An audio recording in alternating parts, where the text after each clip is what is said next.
Tudo bem, pessoal? Aqui é o professor Márcio, da matéria de Física, tá? Nós vamos continuar o estudo que estava sendo feito anteriormente sobre ondulatória. Essa aula é sobre os fenômenos ondulatórios, está dividida em duas partes essa aula, tá? Então, vamos lá para o conteúdo. Eu coloquei aí a lista de todos os fenômenos ondulatórios, né? Alguns vão ser trabalhados separados em aulas específicas e outros vão ser falados aqui de maneira contextualizada, que você possa identificar aí no seu dia a dia, tá? Então, os fenômenos são reflexão, refração e difração. Esses três primeiros aí vão ser trabalhados melhor depois. Polarização, ressonância, interferência e efeito Doppler, tá? Então, esses aí são os fenômenos ondulatórios. Vamos rever alguns conceitos, né? Como fenômenos ondulatórios, coloquei uma foto de uma onda, e aí, nessa onda, nós vamos ter algumas características, né? Primeira característica é essa distância aí marcada, né, no slide. Essa distância aí entre as duas cristas, que nós chamamos essa parte máxima da onda aí de crista, ela tem identificação aí por esse símbolozinho, um Yzinho de cabeça para baixo. Esse Y é chamado de lambda, tá? Ela identifica uma grandeza da onda. E aí tem a altura da onda, e aí nós vamos utilizar a letra A. Qual é o nome dessas grandezas, né? Então, coloquei ali, ó. Quando tiver o lambda, vai se chamar o comprimento da onda, medida em metros mesmo. Só que às vezes a onda é muito pequenininha e vamos usar as unidades derivadas do metro, né? Milímetro, centímetro, nanômetro. E a amplitude da onda é a altura da onda. Vocês estão vendo ali que tem três ondas, né? Três ondas repetidas.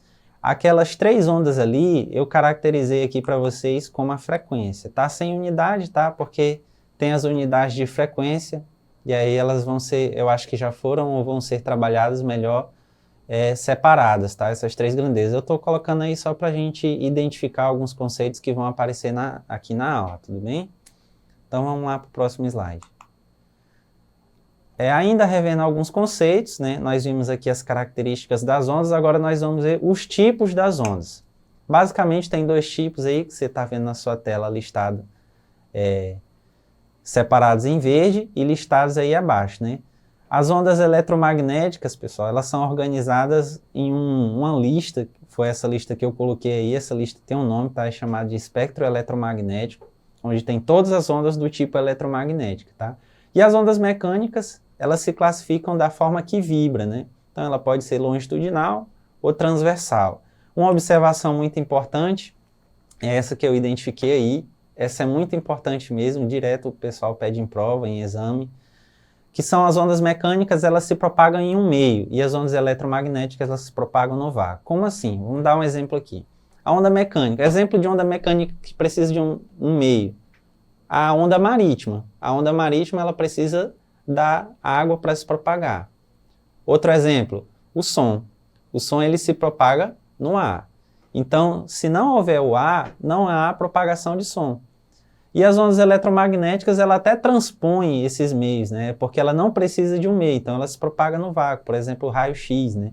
O raio-x, ele ultrapassa diversos meios aí, tem até que ter o isolante dele próprio. Mas as outras ondas magnéticas ali, todas elas possuem essa característica, se propagam no vácuo e com velocidade da luz.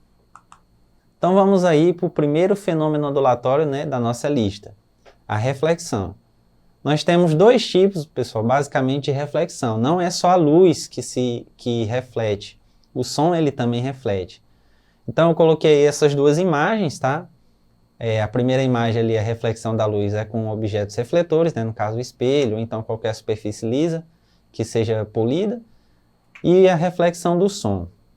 Nessa aula, basicamente, nós vamos falar da reflexão do som, porque a reflexão da luz vai ser trabalhada em aula específica. Então, eu classifiquei aí os tipos de reflexão. Nós temos a reflexão dos tipos da luz, que é a regular e a difusa, e a reflexão do som, que chama-se eco e reverberação. São dois tipos de reflexão do som. Então, vamos aqui abordar a reflexão do som. O primeiro tipo de reflexão do som, pessoal, é chamado aí de eco. Primeiro que nós temos condições para que o eco exista. O primeiro impedimento é o impedimento aí biológico, que sons abaixo de 0,1, como você está vendo aí no slide, eles são captados pelo som como se fosse um som só. Então, se eu emito um A com um tempo menor do que 0,1 segundo, e em seguida emitir outro A, ou seja, 2 A's, eu vou escutar somente um A. Então, nosso ouvido ele tem esse impedimento, ele não consegue distinguir sons de menos que 0,1 segundos. E aí esse som ele se propaga, está aí em azul na sua tela, né? Encontrou um obstáculo ali, ele refletiu e voltou ali em vermelho até o emissor, no caso o nosso ouvido. E aí nós temos aqui um dado, ó. Nós temos o tempo lá perceptível para o eco, que é 0,1 segundo, e nós temos a velocidade do som, que é aquele valor ali que está no canto superior direito da sua tela. Aquele canto ali, aquela velocidade ali é uma velocidade aproximada, tá? Existem variáveis para a velocidade do som.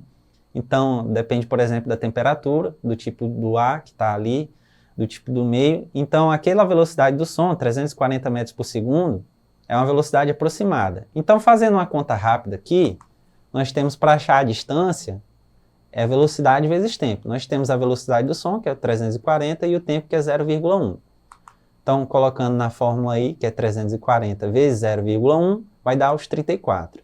Esses 34, pessoal, é a distância de ida e vinda do som. Ou seja, esse 34 é a soma das duas distâncias. Então, se nós pegarmos aí esse 34 e dividir por 2, que aí é considerando só o valor da ida ou da vinda, então nós chegamos aí nos 17 metros. Então, temos duas condições para ter o eco. Primeira condição, pode vir para mim aqui na tela.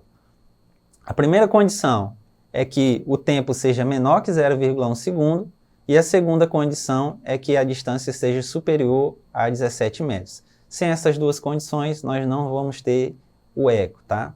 Vamos voltar para o slide, então. Exemplo aí de reflexão é o sonar. O que é o sonar, pessoal? O sonar é um som emitido abaixo da água, né? E existe um rádio para receber essa onda sonora e transformar numa imagem, né? E é possível aí identificar objetos abaixo da água.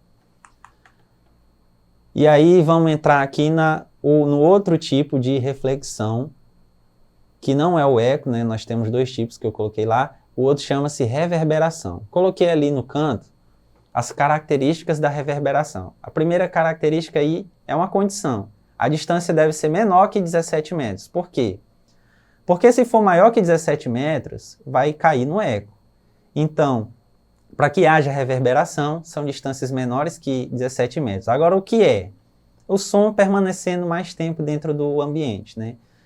O som, ele, entre aspas, ele fica preso, ele bate na parede e passa mais vezes pelo seu ouvido. Por isso que eu coloquei ali abaixo, né, o ping-pong do som. Ele vai ficar batendo nas paredes e vai passar mais tempo no ouvido e vai amplificar o efeito sonoro. Um exemplo de reverberação é você cantar no chuveiro. E aí nos estúdios de gravação, temos esse revestimento aí que é colocado na parede, né, para evitar que o som ele haja a reflexão. Tudo bem? Então vamos lá, seguindo para o nosso próximo fenômeno ondulatório, né? A refração. Pessoal, a refração ela também acontece com a luz, mas como eu falei no começo, vai ser abordado em aula específica. Então a refração que eu coloquei aí é a refração basicamente de ondas mecânicas, tá? Vamos abordar aqui a onda marítima. O que é o conceito de refração? Refração, pessoal, é a mudança de velocidade que há ali da passagem de um meio para o outro. Vocês estão vendo ali, no começo da onda, que ela está um pouco mais rápida. Já no final, quando chega perto ali do que a gente chamaria de margem, né, ela já fica um pouco mais lenta. E o que acontece aí? Está ocorrendo a mudança de velocidade, mas o comprimento também está mudando. Vocês estão vendo que no começo lá, ela está um pouco mais larga. E no final, ali, já perto como se fosse a praia, ela já está um pouco mais curta. Mas está saindo 3 ondas do começo e está chegando 3 ondas no final. Então, esse é o conceito de refração, tá? Eu coloquei ali as observações, você vai precisar anotar aí no seu caderno, que isso é muito importante, né? O que muda na refração na onda? vai mudar o comprimento de onda, vai mudar também a velocidade, mas não vai mudar a frequência. Guarda esse conceito, né? Então vamos ver aqui o caso de um tsunami. Como é que ocorre o tsunami? O que isso tem a ver com a refração?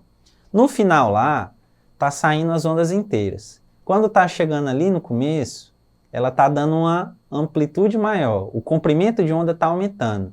Por que isso ocorre? O tsunami no meio do mar, basicamente ele é uma onda simples. Quando ele vai chegando ali perto da parte da praia, aquela região, aquela ladeirinha que tem ali embaixo da água, eu acho que os geógrafos chamam de talude. Então, quando essa região vai diminuindo, a onda vai aumentando de comprimento. E como vai reduzindo a velocidade, aí elas vão empilhando em cima uma onda em cima da outra. E aí forma aquela onda grandona já quando chega perto da margem, tá? Então é basicamente assim que funciona o tsunami. A redução da velocidade e o aumento ali da amplitude, porque elas vão empilhando assim em cima da outra, né? Então, pessoal, vamos fazer aqui o exercício para fixar o conteúdo da aula, dos conceitos que nós vimos até aqui. Então vamos lá. Vamos ler o exercício e as alternativas, depois vamos procurar a alternativa certa. A refração da luz ocorre quando a luz atravessa algum meio refringente. Deu o conceito aí de refração, né? Em relação a esse processo, podemos afirmar que, letra A, no processo de refração, a frequência da luz não se altera. Letra B, no processo de refração, a velocidade da luz permanece constante. Letra C, ao sofrer refração, a velocidade da luz e o seu comprimento de onda diminuem. Letra D, na refração, a velocidade da luz só pode diminuir. Letra E, na refração, a velocidade da luz só pode aumentar. O que a questão está perguntando aí? Está perguntando basicamente o que muda na refração. Estava no slide anterior, acho que até pedi para você anotar. Se você tiver anotado aí, você já matou a questão. Para quem não percebeu, passou batido, eu coloquei aqui de novo, né, uma figura de refração, só que aí no caso da luz. E a mesma observação que eu tinha colocado lá, coloquei aí. Ó. Então vamos lá. Na refração, há alterações no comprimento de onda, na velocidade, mas não na frequência. Então o que muda? A velocidade e o comprimento de onda, mas a frequência não muda. Então vamos procurar aqui nas alternativas o que diz isso, né? Então vamos lá, na letra A, o processo de refração, a frequência da luz não se altera. O que dizia aqui no slide anterior? A frequência não se altera, né? Então qual é a nossa alternativa correta? A letra A. Então, pessoal, fica aí a sugestão de pesquisa para finalizar a aula, né? Você pode pesquisar aí os conteúdos da próxima aula, que são os próximos fenômenos, que é a interferência e a ressonância. No caso da ressonância, tem um caso específico da ponte de Tacoma, uma ponte nos Estados Unidos. E na refração da luz, interferência são os conceitos que estão lá, elencados lá, no primeiro slide foi passado aí para vocês com os 7 fenômenos ondulatórios. Então essa foi a aula de hoje. Eu vou me despedir de vocês aqui e peço que vocês assistam a próxima aula, que é a continuação desse conteúdo, tá? Então, bons estudos!